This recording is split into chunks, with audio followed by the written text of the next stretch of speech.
అందరికీ నమస్కారాలు.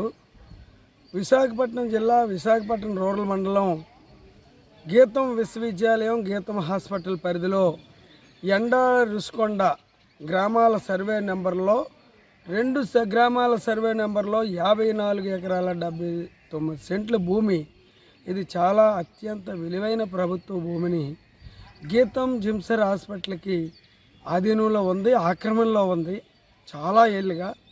ఇప్పుడు ప్రభుత్వం తెలుగుదేశం ప్రభుత్వం ఉంది కాబట్టి విశాఖపట్నం పార్లమెంటు సభ్యుడిగా శ్రీభరత్ ఉన్నారు కాబట్టి అది వాళ్ళ సంస్థలు కాబట్టి 2 సంస్థలు ప్రభుత్వంతో ఒత్తిడి చేసి అధికారం ఉంది కదా అని వీటిని రెగ్యులైజేషన్ కోసం ఈ నెల 30వ తేదీన జరగబోయే జీవీఎంసీ కౌన్సిల్ సమావేశంలో ఆమోదింపజేసుకొని వాళ్ళు వశపరం చేసుకోవడానికి చేస్తున్న ప్రయత్నాలు జరుగుతున్నాయి.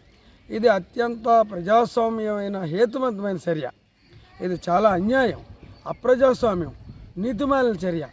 ప్రజాప్రతినిధులుగా ఎన్నుకోబడినటువంటి వాళ్ళు ప్రజల ఆస్తులు సంరక్షించాలి తప్ప ప్రభుత్వ ఆస్తులను మేమే కాజేస్తాం, మేమే వశపరుచుకుంటాం, అధికార మదం ఉంది కదా అని మేమే స్వాధీనం చేసుకొని మేమే రెగ్యులేషన్ చేసుకుంటాం అనే చర్యని దేశంలో కాదు సమాజంలో కాదు విశాఖపట్నం జిల్లా ప్రజలందరూ వ్యతిరేకిస్తున్నారు.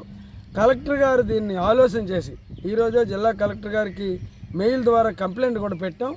ప్రజలు, ప్రజాస్వామ్య సంఘాలు, రాజకీయ పార్టీలు అన్నీ వ్యతిరేకిస్తున్నప్పటికీ అధికారం ఉంది కదా అని ఇటువంటి పనులు చేయడం ఏమాత్రం సరికాదు.